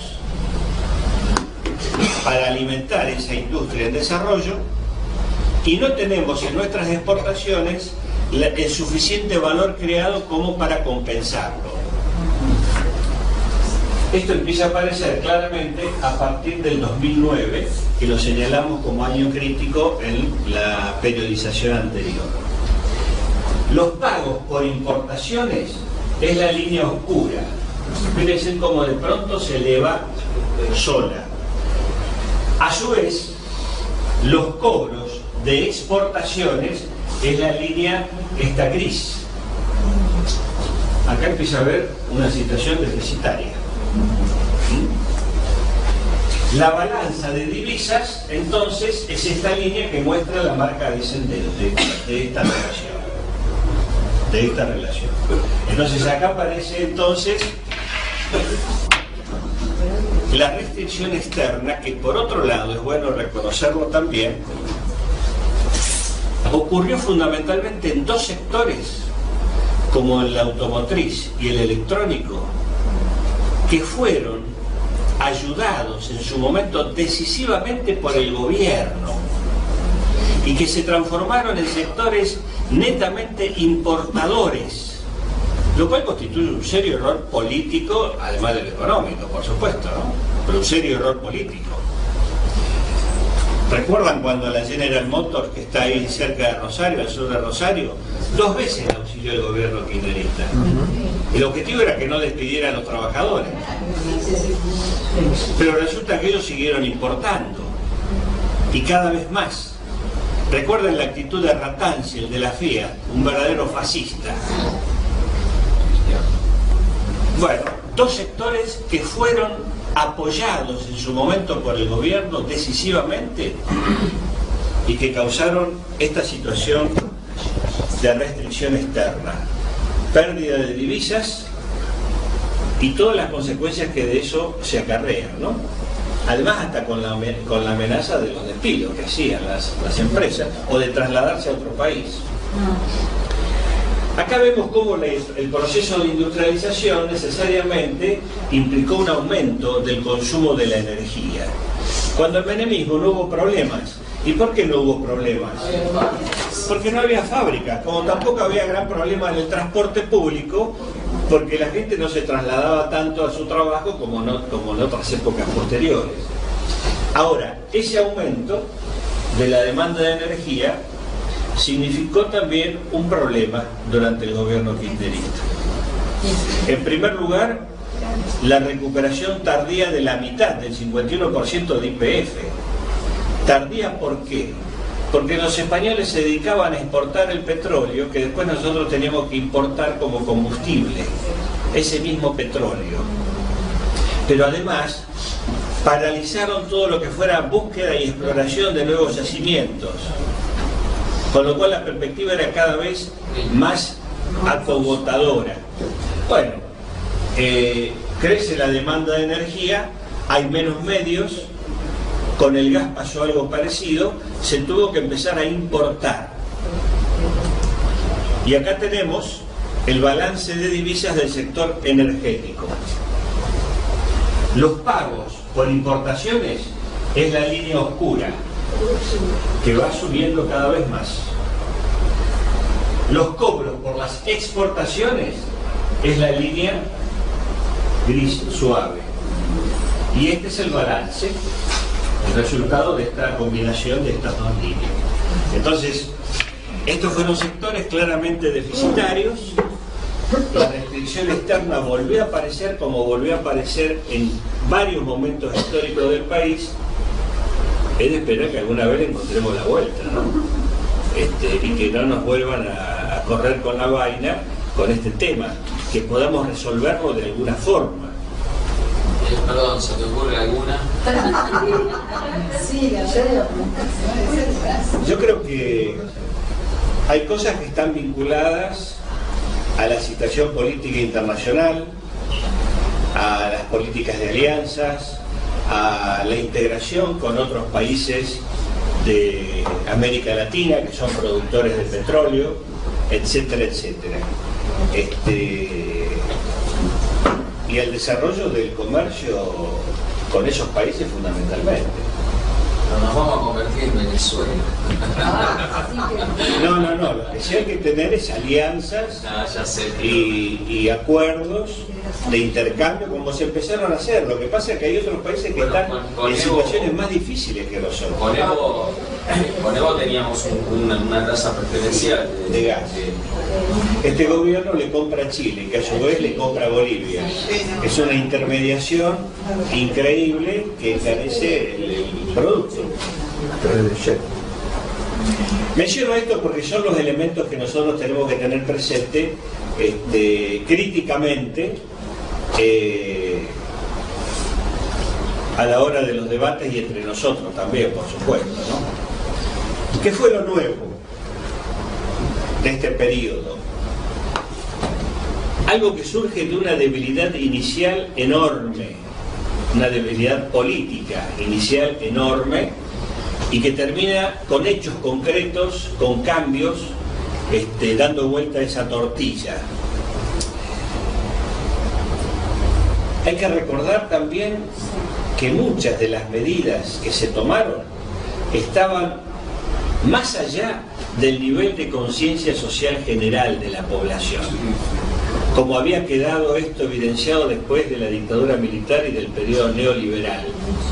Por lo tanto, cuando no tenés una población que te acompaña más o menos a la par con las medidas, no solamente que no te empuja, sino que no te acompaña y te queda mirando desde atrás, la situación se hace difícil. Avances extraordinarios en la política de derechos humanos, que esto marcó un cambio total. Frente a toda la careteada del gobierno de Alfonsín, lo que tenemos es una política de derechos humanos real, profunda, que se ganó el aprecio, el corazón de prácticamente todas las organizaciones de derechos humanos del país. Frente a la justicia, también se hicieron algunos cambios, al menos se terminó con esa mayoría automática que tenía y venía desde el menemismo, lo cual posibilitó tomar algunas medidas aceleradamente. Y en la política internacional también hubo cambios interesantes vinculados a al Mercosur, a verlo desde otra perspectiva, no desde la perspectiva neoliberal con que la veían los gobiernos anteriores, pero también la creación del UNASUR, el rechazo al ingreso al ALCA, que eso fue Mar del Plata en el 2005, es decir, una serie de medidas importantes y la participación de la Argentina clave en frenar conflictos que estaban por estallar entre Colombia y Venezuela, y en fin, una política realmente de fraternidad y de acuerdo latinoamericano. Esta es una forma histórica, yo creo que es un hecho trascendental y que lo tenemos que recordar siempre, ¿no? Falta el gesto de Néstor ahí. Sí, sí, hay otras fotos que se ve Néstor con el brazo así como ordenándole a que medio titubeó pero lo tuvo que hacer frente a las cámaras, aunque... Fíjense ustedes acá la ESMA que Menem quería demoler en función de la concordancia y digamos el acuerdo y el perdón y la pacificación y todo lo de la cháchara, bueno, convertido en un museo de la memoria. Y esto que fue, yo creo, una oportunidad histórica extraordinaria, de esas que se presentan muy de vez en cuando, a tal punto que si hacemos historia tuvieron que pasar 200 años desde Bolívar y San Martín para llegar a esta situación, a esta coincidencia. Orientaciones generales de la economía para ir puntualizando. El proceso de ese modelo de acumulación financiera fue reemplazado por un modelo de acumulación productiva. Cuando hablamos de acumulación, hablamos de la acumulación del capital, porque estamos hablando de la economía capitalista. El papel del Estado, que ya hemos destacado como actor decisivo en la actividad económica. La concepción que la demanda es el elemento central en la motivación económica y no la oferta, como generan el pensamiento único neoliberal. El desendeudamiento exitoso, que ya ha sido pulverizado con una deuda que superó en más de 100.000 millones de dólares un año y medio, y además la recuperación de la industria como el sector más dinámico de la economía, claramente visible en el gobierno kirchnerista. Lo resumimos con un aumento sin precedentes de las exportaciones y de las importaciones, y después decían que no estamos comunicados con el mundo. A lo que se referían era atarnos al Fondo Monetario Internacional cuando hablan de relacionarnos con el mundo, porque la relación comercial, exportaciones e importaciones, fue cumplida plenamente.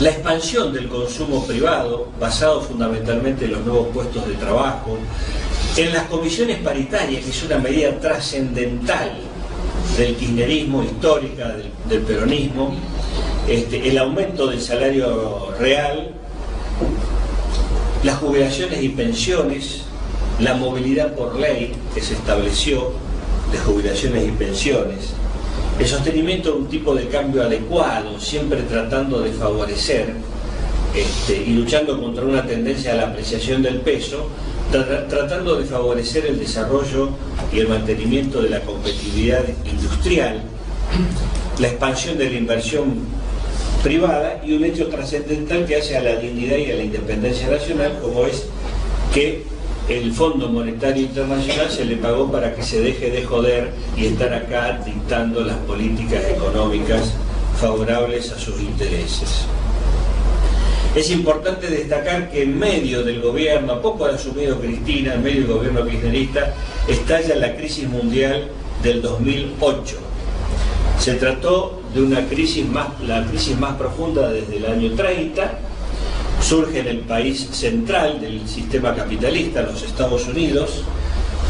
Toda crisis internacional implica caída del comercio internacional, caída de los precios de las materias primas, de las cuales nosotros seguimos en gran medida viviendo en nuestras exportaciones, pero además una situación de crisis genera en el empresariado de cualquier lugar del mundo expectativas negativas y por lo tanto no hay inversiones, se retraen las inversiones, cae el empleo y todo lo que de ello se deriva. La economía capitalista se basa fundamentalmente en las expectativas de rentabilidad. Cuando eso se resquebraja o hay dudas, se retrae todo. El impacto de esa crisis pudo ser amortiguado en el país y no nos pegó, como dije antes, entre los ojos, porque en primer lugar habíamos crecido con recursos propios y sin habernos endeudado nuevamente. Por lo tanto, no estábamos pendientes de ese crédito internacional que empezaba a escasear con la crisis. Por otro lado, el sistema bancario comenzó a ser solvente en la Argentina después del desprestigio terrible del 2001, por lo tanto la crisis no nos pegó tanto. Hacemos un listado de la trayectoria porque ya estamos en horario, voy a acelerarme un poquito. Los inicios del gobierno kirchnerista en economía fueron una agenda concentrada en muy pocos temas, porque había que apagar el fuego. Cuando hay que apagar el fuego, te concentras en apagar el fuego. Inmediatamente superada la emergencia, aparecen muchos otros elementos y que plantean dificultades, plantean desafíos. Entre ellos reaparece la inflación en el 2005, que llegó al 12,3%, pero que logra ser manejada y controlada con medidas heterodoxas, no con el clásico ajuste fiscal o monetario de los neoliberales, sino con una política de acuerdos de precios. Además estaba presente siempre esto: frente al crecimiento de la demanda que se buscaba y se provocaba, lo que se hizo fue promover la oferta, y eso se la promovió mediante un conjunto de medidas como la ley de producción, el de incentivo a la producción, la creación del Ministerio de Producción, la Secretaría de las Pymes, créditos hacia las pymes desde el Banco Nación, desde el Banco Vice, etcétera, etcétera. Es decir, hubo políticas activas para promover el crecimiento de la oferta frente al crecimiento buscado y provocado de la demanda que genera inflación. Justamente la forma de combatir esa inflación en forma heterodoxa es mediante la promoción de la oferta. Sin cambio de... Hubo un aumento en la producción, pero como dijimos antes, no hubo cambio de actores, y eso es grave, porque dentro de esos actores hay muchos enemigos. Se crearon las licencias no automáticas de importación, especialmente pensando en la industria automotriz, que cualquier cosa la volvían a importar, y generaban, en el caso de un auto, un coche argentino en realidad tenía un 85% de elementos importados, lo cual, al ser vendido, generaba un saldo próximo al cero, porque se había mantenido una importación muy alta, muy fuerte. Bueno, estas licencias no automáticas de importación cortaron con ese pedido automático desde el exterior y buscaron rubro por rubro de incentivar la producción dentro del país. Pero claro, se chocó muchas veces con lo que en economía se llama la lógica de los objetivos múltiples. Esto que yo señalaba recién, se toma una medida para salir de algo urgente, te saca del urgente, pero te condena para la situación del día siguiente o al corto plazo inclusive.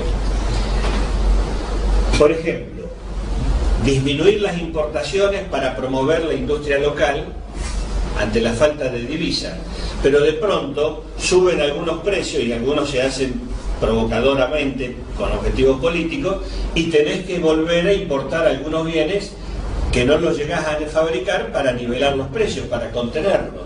Entonces, una política por un lado te genera la contradicción por el otro.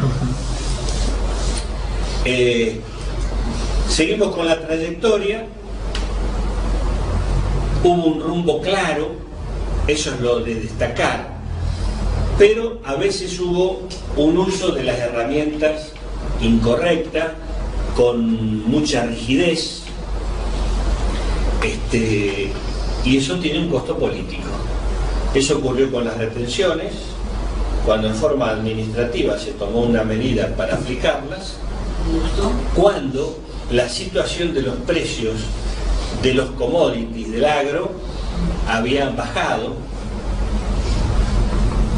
y ya los ingresos del agro no eran tan grandes como antes. Se le aplicó mecánicamente y además no se hizo, junto con esa medida, la 125, una política de diferenciación. Una cosa es un terrateniente y otra cosa... Entonces, uno que tiene 100 hectáreas, no lo podés empujar al bando de los que tienen 50.000 hectáreas. La política aplicada en forma no dúctil, no para diferenciar, porque eso es lo que hay que hacer, separar, diferenciar a los sectores porque son distintos, tienen distinto grado de participación en el mercado, distinto poder económico.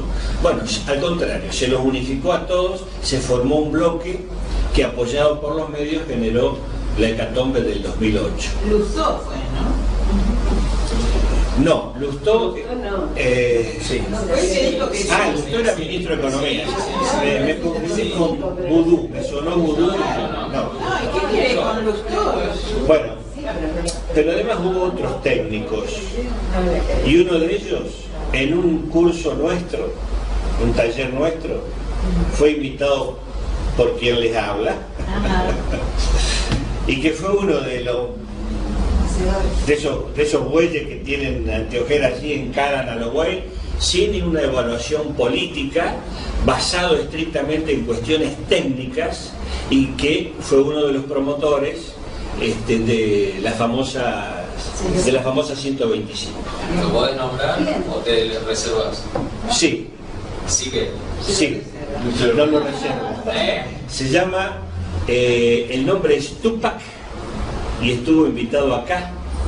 El apellido, bueno, ahora lo digo. No es Amar. No, pero ¿te acordás? ¿Se acuerdan los compañeros? Que vino con un conjunto además de PowerPoint, que los iba pasando rápido, de pronto se detenía en uno, pero no, ni siquiera preparó el tema. Yo me quedé muy caliente con él. Ni siquiera preparó la charla como corresponde, vino con algo que era para exponer en el Ministerio de Economía y no era para exponer acá. Y además vino con un montón de personas, vino con 5 o 6 asistentes ayudando, una cosa bien burocrática, una mentalidad de burócrata. Bueno, el nombre es Tupac, y ahora me voy a acordar el nombre, pero estuvo acá y dio una charla, y fue uno de los impulsores de ese caso. Lo fui a ver una vez para obtener datos de la actividad minera, y él, con la respuesta que me dio, si bien me dio un pendrive con mucha información valiosa, la respuesta que me dio era que lo de la minería no tenía importancia, porque la recaudación que ocasionaba era muy pequeña. O sea, lo veía estrictamente desde el ángulo fiscal y no desde el ángulo de la pérdida de un recurso natural en manos de las transnacionales. ¿Se entiende cuando hay una política técnica formada en el tecnicismo de la maldita Universidad de Buenos Aires, en la Facultad de Ciencias Económicas de la calle Córdoba? Es eso. Además, la fórmula original de la 125 estaba mal hecha. ¿Panigo? No. Panigo. Sí. Panigo. Panigo, sí, se llama Tupac Demián Panigo. Demián Tupac Panigo. Demián Panigo. Ahora sí me acuerdo. Ya de entrada me cayó mal cuando presentó los antecedentes, y en todo lado lo sigue haciendo, Afiliado a UCR. presentando una lista enorme de todo lo que hizo, todo lo que es, cuando realmente sí, pero no hace falta realmente, cuando vos te manejás en determinadas circunstancias, y tener que estar mostrando y ventilando todos los... bueno, la sábana. Ese fue otro error del kirchnerismo también. Compró muchos currículums así el kirchnerismo. Ahora, es un compañero porque se ha jugado, está fiel, sigue firme.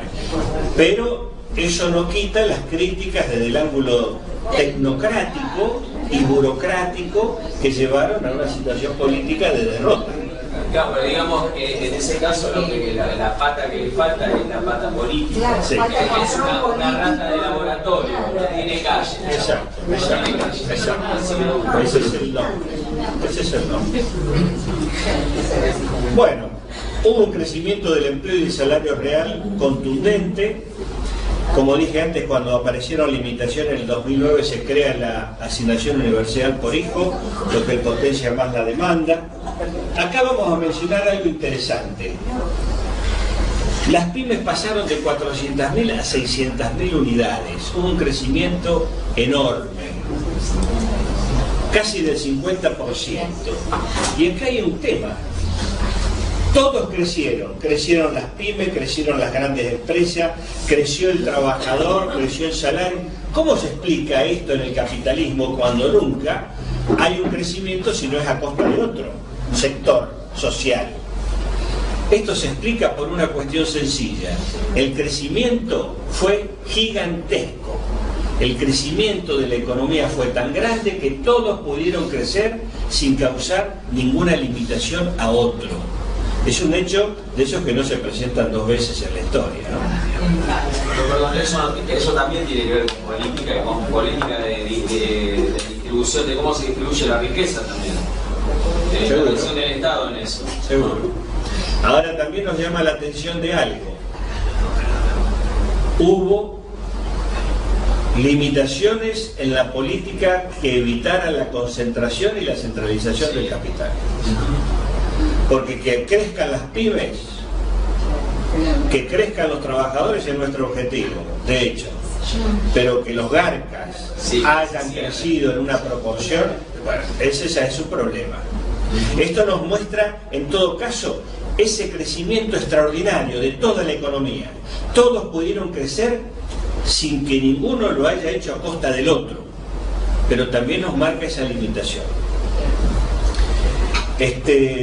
Bueno, reapareció la restricción externa sin que hubiera medidas claras para sobrellevarla, y podemos decir que no faltaron políticas, hubo iniciativas, pero hubo falencias y limitaciones en la aplicación de esas políticas, que ese es un tema interesante para debatir y para verlo en detalle. Estamos terminando. Decimos que hay un quiebre histórico cuando el gobierno kirchnerista, un cambio de la tendencia, y lo basamos en 4 puntos. El primero, el crecimiento más acelerado en 115 años de historia argentina. Esto explica lo que dije antes, ¿no? Sí, con inclusión social. En segundo lugar, la recuperación de las capacidades del Estado. En tercer lugar, bueno, también hay una crítica, ¿no? Sí.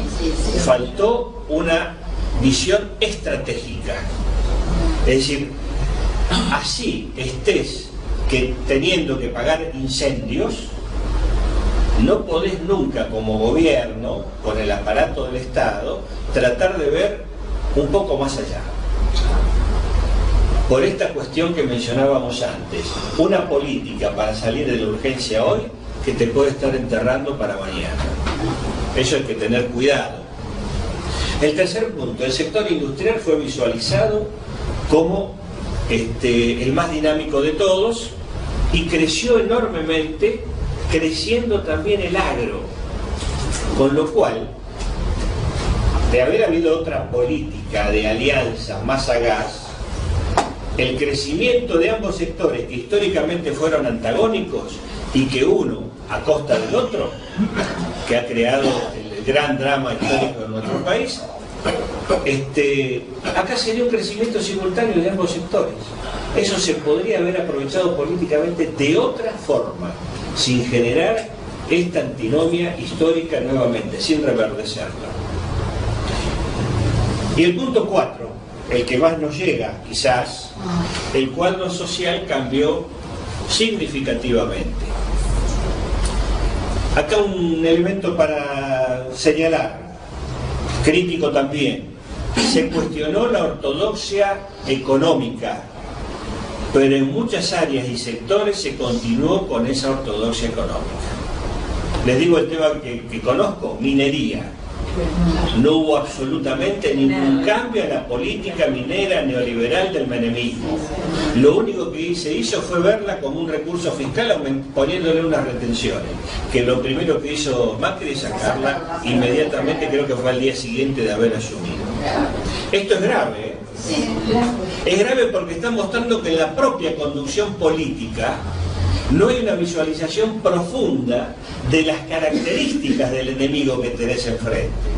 ¿Se entiende esto, no? Sí, pero Lalo, eso se estudió y no se pudo manejar porque a pesar de eso se generó que la minería a lo largo de la cordillera genera 500.000 puestos de trabajo. Vos sabés que eso es falso. Eso es falso. Pero de alta... Es falso. Es falso totalmente. Es un dato que da la Secretaría de Minería en connivencia con el Sindicato de Obreros Mineros, que es un sindicato de burócratas y matones, vinculado a las transnacionales. Las transnacionales mineras manejan tanto dinero que compran hasta el obispo de provincia, como ocurrió en Catamarca. Que el viejo primero se dio la sala al lado de la catedral, en el pueblo de Andalgalá. Le dio la orden al cura que dejara reunir ahí la asamblea de pueblos víctimas de la minería.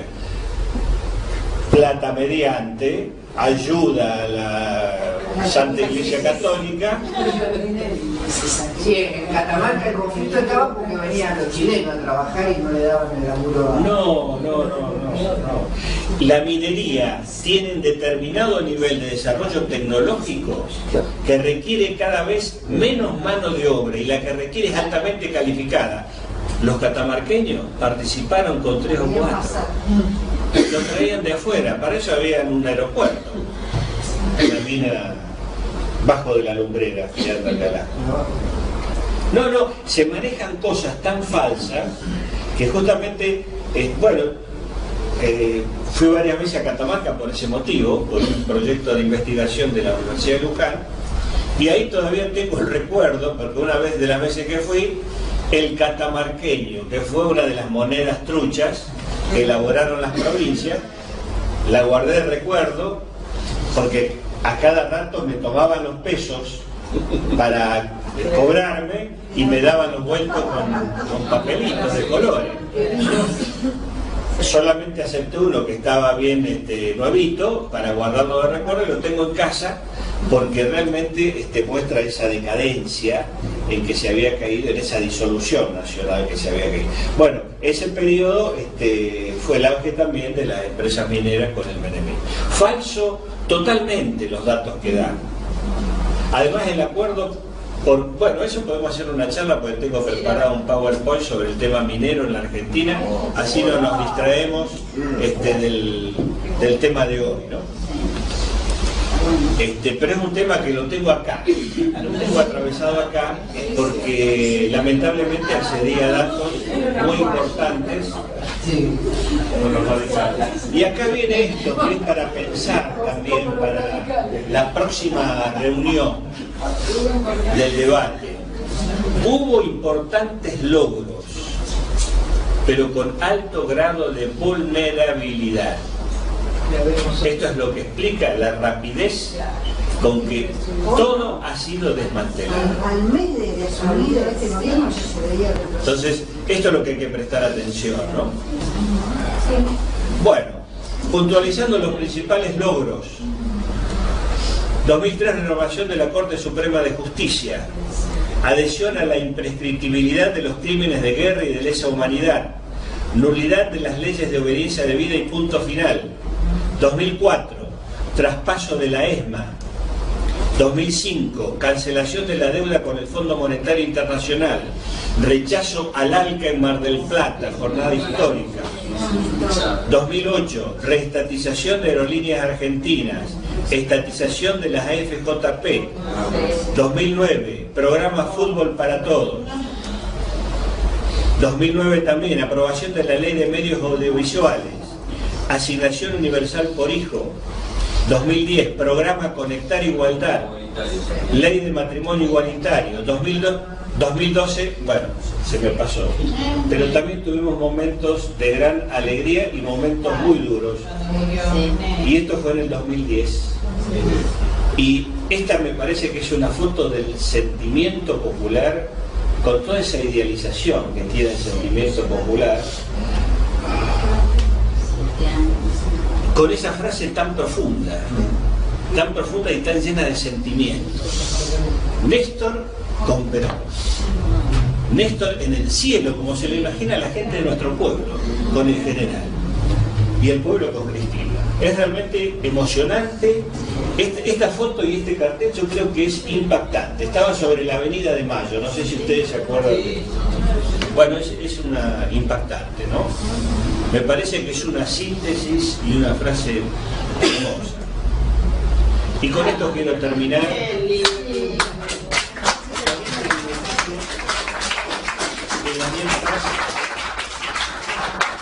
Quiero terminar y comentarles que estuve hasta último momento reuniendo información. Es difícil reunir información aislada y tratar de darle una coherencia para una charla de 2 horas, 1 hora y media. Pero bueno, yo estoy seguro que van a ir saliendo trabajos que van a tomar esto ya como un hecho histórico y le van a ir dando una forma, una consistencia mucho mayor que la que he mostrado hoy en este tema. Vamos a encarar el debate el viernes que viene, porque hay muchas cosas para debatir, y muchas preguntas así como para tirar y empezar a analizar. Creo que es importante que miren el blog que va a incorporar en estos días Carlos, Alfredo, en fin, el equipo de gente que está trabajando con el tema porque es bueno repasar y recordar estos puntos. Algunos los hemos pasado rápido como de costumbre, no hay más remedio, no se los puede dejar de mencionar, pero tenemos una limitación de 2 horas.